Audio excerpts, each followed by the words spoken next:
A younger son walked up to his father and asked for something shocking: his inheritance, now while his father was still alive.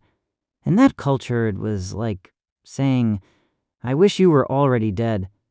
And the father, heartbroken, divided everything he owned and gave the son his share.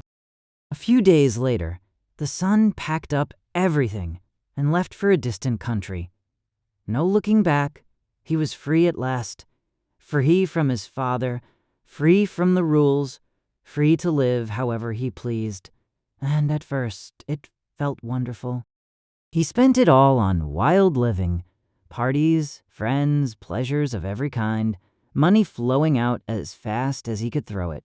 He thought it would never run out. He thought the good times would last forever. They did not. When he had spent everything, a severe famine swept through that country, and he began to be in need. The money was gone, the friends were gone, and a young man who once had it all suddenly had nothing at all.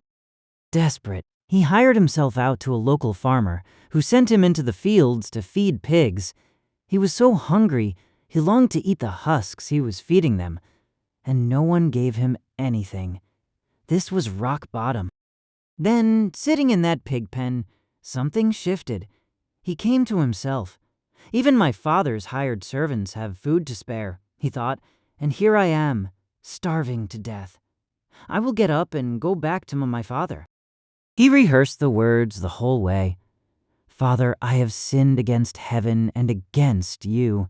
I am no longer worthy to be called your son. Just make me one of your hired servants." He expected anger. He hoped at best for a job. So he set out for home, ragged and ashamed, rehearsing his speech with every step. He did not know what he would find. Maybe a closed door, maybe a cold welcome.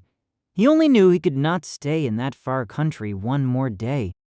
But while he was still far off, his father saw him and was moved with compassion and ran and fell on his neck and kissed him. Did you catch that? While he was still far off, the father had been watching that road every single day, and the moment he saw the small figure on the horizon, he ran. Robes flying, an old man sprinting toward a son who came home in disgrace. The son began his speech. "Father, I have sinned. I am not worthy." But the father was not listening to that. "Quick," he called to the servants.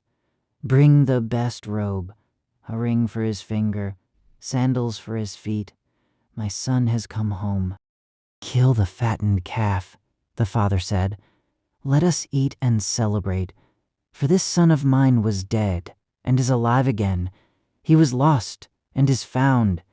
And the whole house erupted with music and dancing. But there was another son. The older brother, who had stayed home and done everything right, was out in the field. When he came back and heard the music and learned his reckless brother was being celebrated, he was furious and he refused to go in. So the father went out again, this time to the son who stayed, because both sons were far from him.